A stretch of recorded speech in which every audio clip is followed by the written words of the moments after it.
ടിവിക്ക് അടുത്ത ലക്ഷ്യം കേരളം. മലയാള മണ്ണിൽ വിജയ് കൊടി പറക്കുന്നു. ഓടി വന്നാൽ മതി. കസാര കിട്ടി മുഖ്യമന്ത്രി കുരുമുളക് മറ്റേ എലീനല്ലോ അയ്യ അവിടെ ഏത് ക്യാരക്ടർ അത് കൂട്ടുകാരിയാണ്ട് ചെറിയ എന്തെങ്കിലും വേഷമായിട്ട് വരും.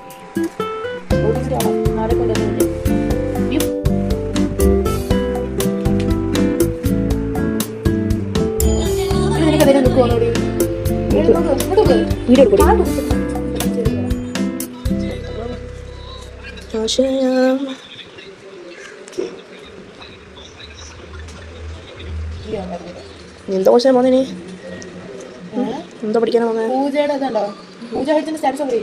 എന്തുവാ ആ വിജയ് ഇത് 100 അല്ല 1000 വട്ടം കണ്ടായിരുന്നു. ഓൾ ഡാൻസർ അല്ലേ?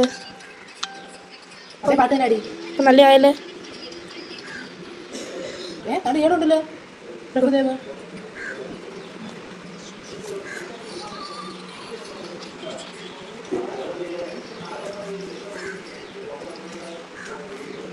പ്രഭുദേവ ഇട്ടേക്കുന്നത് വണ്ടി പ്രഭുദേവ അല്ലേ? പ്രഭുദേവ അങ്ങനെ കിട്ടേക്കുന്ന വീഡിയോ ആണ്.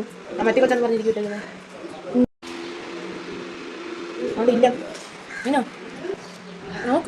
നോക്കുമല്ലേ? ഓ ഇപ്പോഴത്തെ ഒരു ഇരിക്കുന്നത്. പിന്നെ തലമുറക്കാർ ഇപ്പോൾ 4ാം തലമുറക്കാർ ഇപ്പോൾ ഇരിക്കുന്നത്.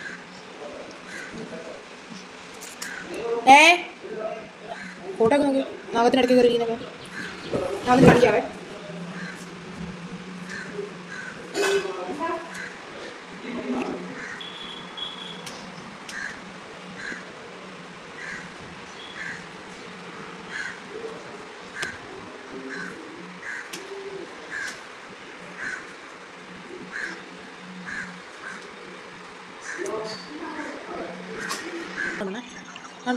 ഞാൻ പാമ്പ് വന്നുണ്ടോ പൂജ കഴിഞ്ഞ്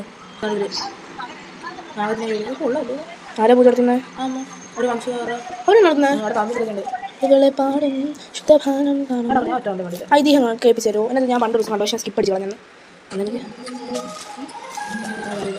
ഇഷ്ടം ഇങ്ങനത്തെ സ്റ്റോറീസ് അറിയാം.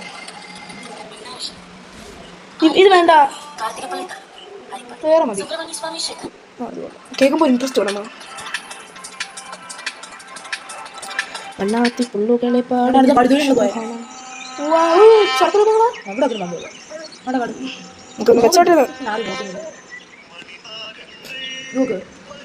വെക്കണ്ടേ?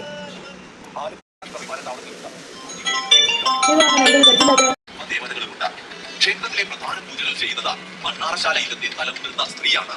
വല്യമ്മ എന്ന പേരിലാണ് ഈ പുരോഹിതയായ അന്തർജനം അറിയപ്പെടുന്നത്. നാഗരാജാവിന്റെ അമ്മയുടെ സ്ഥാനമാണ് വല്യമ്മയ്ക്ക് സങ്കല്പിച്ചിരിക്കുന്നത്. ക്ഷേത്രത്തിൽ ഉരുളിക്കപ്പഴത്തിൽ വഴിപാട് നടത്തി പ്രാർത്ഥിച്ചാൽ അനേകകാലം സർവ്വരാജാവായ വാസുകിയെ പ്രീതിപ്പെടുന്നു. തപസ് ചെയ്ത് വാസുകിയെ പ്രീതിപ്പെടുത്തുകയും സാർവത്രികമായ